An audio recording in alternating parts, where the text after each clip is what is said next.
Welcome to the Fuel Triathlete Show. I'm your host, Andrew Doherty, registered dietitian and fellow triathlete.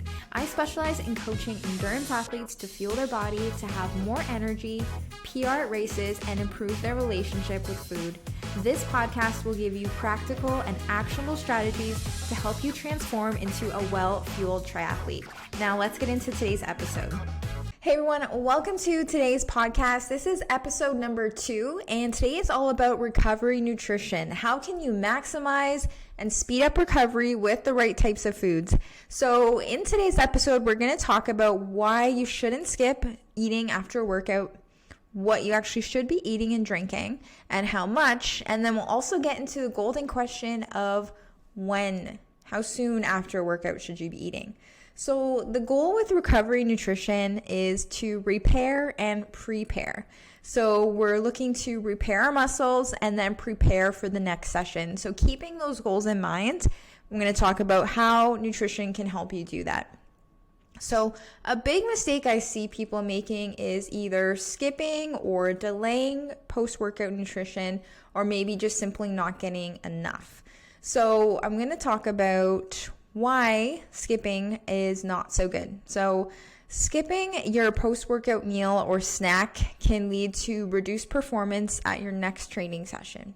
It can also cause you to miss out on training adaptations and benefits from that workout session that you just put in. Could lead to feelings of fatigue, being more tired later in the day after that workout. It may lead to overeating later on and more cravings if you don't eat enough or the right types of food after. So if you've ever noticed when you do skip eating after a long run or hard workout, you're just simply ravenous later on in the day, or you have more cravings. It can increase your injury risk, increase muscle soreness, inflammation, and may affect your body composition. So you maybe will affect your ability to build lean muscle if we're not getting the right afterwards. So I know that sometimes there's some challenges and there's things that can kind of make us want to skip recovery nutrition. So one of them being not feeling hungry. So working out, exercising, and training in the heat, as well as high intensity exercise, can actually sometimes affect our hunger hormones and decrease our appetite. So maybe difficult to eat. So we're going to talk a little bit about what to do in that case. And sometimes we get busy. We've got busy lives. We just skip it or don't make the time, and prioritize it. It can be delayed. Maybe you're traveling somewhere, driving somewhere to meet people to train. You get talking after stretching and you wait until you get home to have something. So that's where it can lead to, it can be a while before we actually eat something. So keeping all these challenges in mind, we're going to talk about some things that can help. But first, let's get into what we should be actually eating or drinking, what nutrients are important after workout. So they're what I call the PFCs of recovery nutrition. So the first P is protein. So that's where the repairing of muscles comes in. So we want to repair our muscles with some protein. This is going to help muscle protein synthesis, which is muscle building and muscle growth. And it's also going to help with long-term adaptations of your training. That protein is going to help you adapt to your training, get stronger, faster, all that kind of stuff in combination with the others, but this is important. It also helps you feel, if you are someone who tends to get more cravings or hungry later after a workout, that protein is satiating and helps with satiety. So how much protein? So you can look at the amount of protein can vary depending on your body size and your age. So to start kind of thinking about how much protein we want to get, you want to find out your weight in kilograms. So that takes your weight in pounds divided by 2.2, and this is going to get your weight in kilograms. So that range can be anywhere from 0.25 grams per kilogram of body weight up to 0.4 grams per kilogram of body weight. So I would go along the upper end if you are someone who is after the age of 40 and we really want to make sure that we're preserving our muscle mass. You can go on the lower end if maybe you're doing more of a snack after a workout, and then you will be following that up with a meal. But somewhere within that range is what you want to have, maybe around, again, depending, But if I'm to give a general number, that would be about 20 to 40 grams of protein. So ideally, when we look at, what foods, we want to have protein foods that are rich in branched chain amino acids, or BCAAs. These BCAAs are basically essential amino acids that we have to get from diet. Our body cannot make them. So the BCAAs that are most important, the one that is most important for recovery, is called leucine. So leucine kind of helps to stimulate muscle protein synthesis, and we do want to try to get about 2 to 3 grams of leucine in that recovery nutrition if we can, and especially if that goal is maybe muscle building. Either way, so some good foods that are rich in branched chain amino acids, and really all of the essential amino acids, would be whey protein. However, you definitely don't have to go the supplement route when it comes to recovery nutrition. You can certainly go through food. So Greek yogurt, 3/4 of a cup of Greek yogurt has 18 grams of protein. So maybe you do a cup or so to get a little bit more. 3 eggs, 21 grams of protein. When it comes to things like chicken, fish, beef, pork, about 3 to 5 ounces. And a scoop of whey protein, again, that can kind of vary, but that can be somewhere usually between 20 to 30 grams of protein. Cottage cheese is also another great one. 1 cup of cottage cheese has 30 grams of protein. If you are a vegetarian, it's definitely possible to still get all the amino acids you need and all the protein that you need.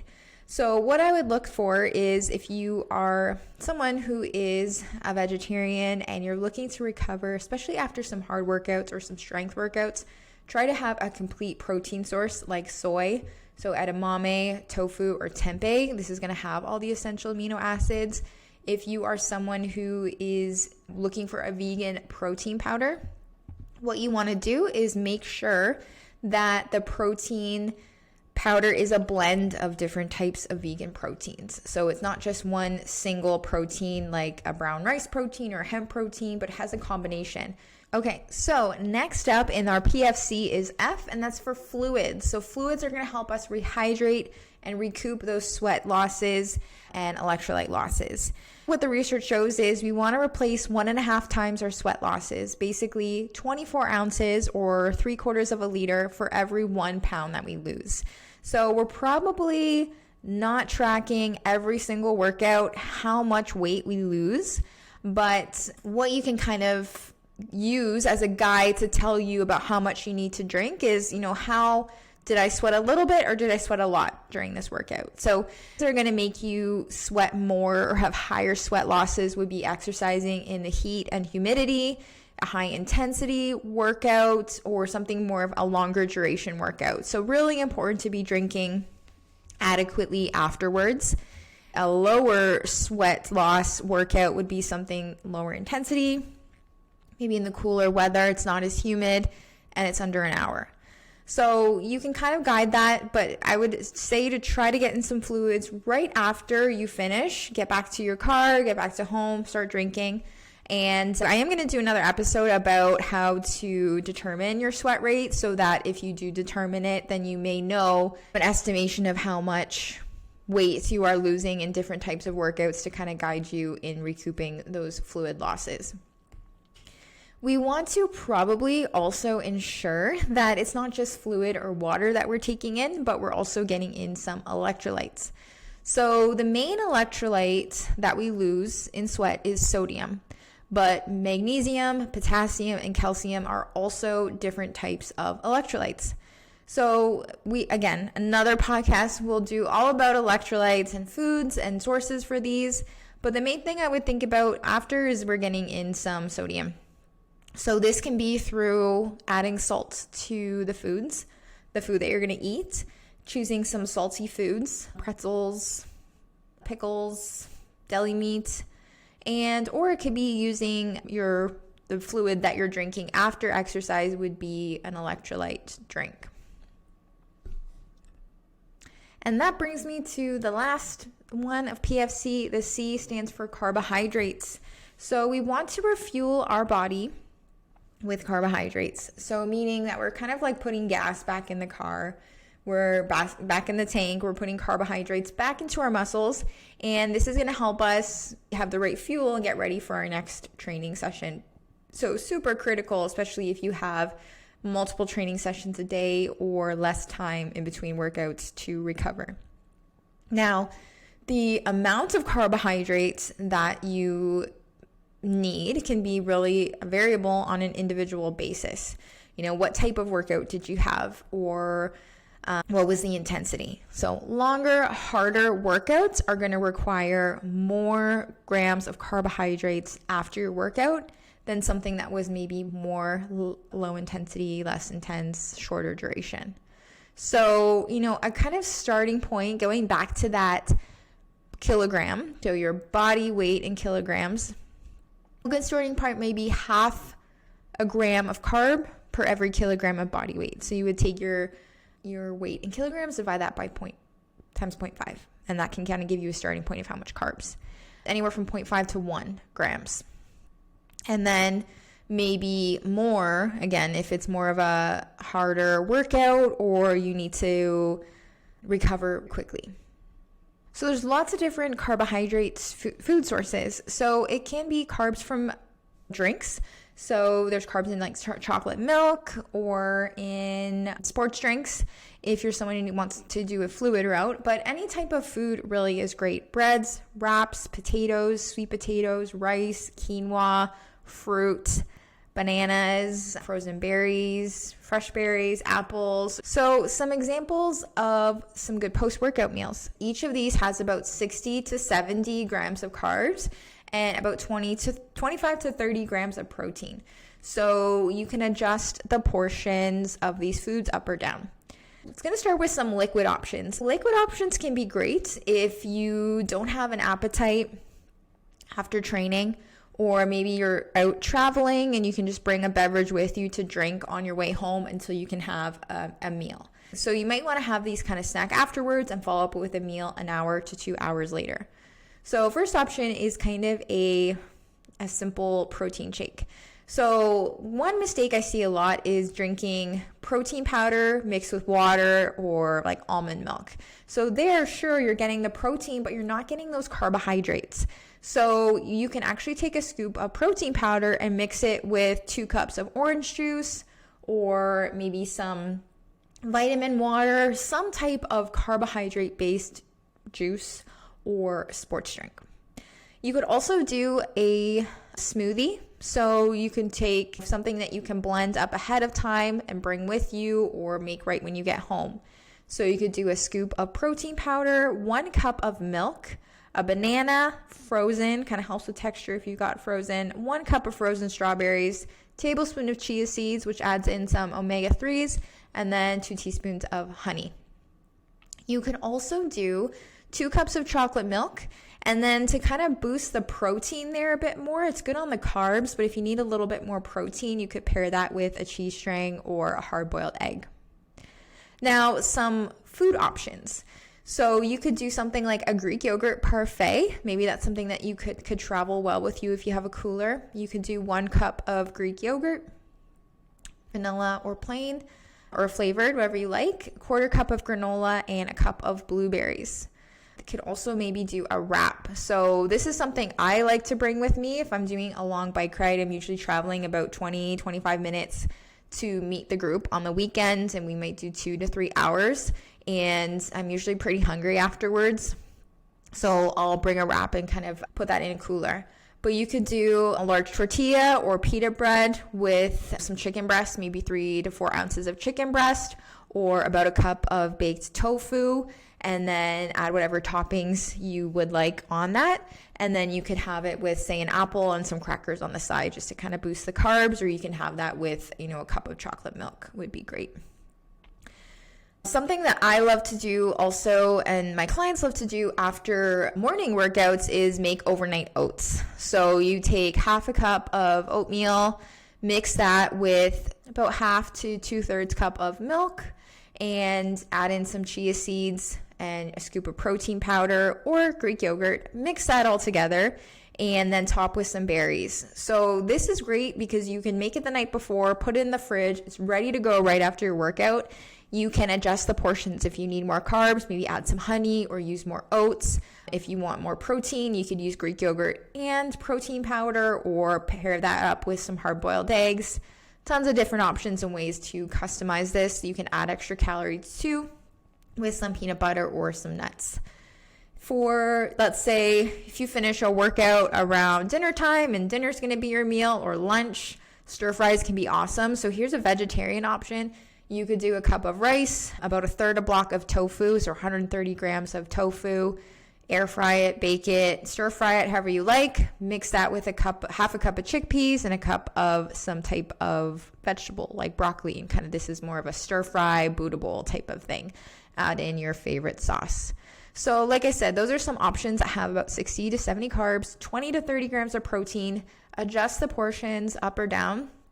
I have a lot of different recipes and post-workout ideas in a booklet I've made. It's called the Pre and Post-Workout Nutrition Guide. And you can find the link to that in my show notes, and you can download that. So we will do another episode on pre-workout nutrition, but you can get some basics of that within that, plus all the recovery nutrition tips and information and recipes there. So the last part I want to touch on is nutrient timing, meaning how soon after a workout do you need to eat? So again, like many nutrition questions, it depends. So you want to ask yourself when you're thinking how soon after, when is my next training session? So I'll go for a couple scenarios, because it really depends how soon after do you need to recover and get ready for your next training. So it's important to remember that one recovery meal or post-workout meal or snack is not the only thing that's contributing to your recovery. It is also everything that you're eating throughout the next 24 hours. So the times that you want to try to eat within 30 minutes or ASAP after a workout, I would say is if you've had a very hard workout, long duration, high intensity, high rate of perceived exertion, again, a couple hours long, get some nutrition in right away. Why? Start that recovery process. You've burned a lot of energy. But two, also, usually these long duration workouts take up a long part of your day, right? So sometimes you're out 5-6 hours on the bike. Ideally you're fueling during and getting some nutrition, but there's less hours in the day to get in the rest of your meals, your snacks, and the calories that you need. So have something right away after that. And the other time would be if you have a training session less than 24 hours away. So let's say you work out in the morning and you're working out at lunch or after dinner. Again, get something in right away. Start that recovery process, because you have less time and less hours to repair and prepare. When you can wait a little bit longer, let's say within an hour or so, is when, again, you have more of a recovery window. So maybe your next workout is 24 hours, 48 hours, that kind of thing. Or maybe it was an easier, lighter effort workout, then you can go up to an hour. So there's the next scenario, when to go more than an hour, like 2 hours, 3 hours. Ideally, I think avoid this. So maybe you're not working out again for over 24 hours and 48 hours. Technically, you do have some of that time. But I think when you really delay that recovery nutrition, you're going to feel a lot more hungry later on, have more cravings, and you're just not taking up that window of opportunity to repair your muscles and refuel your muscles.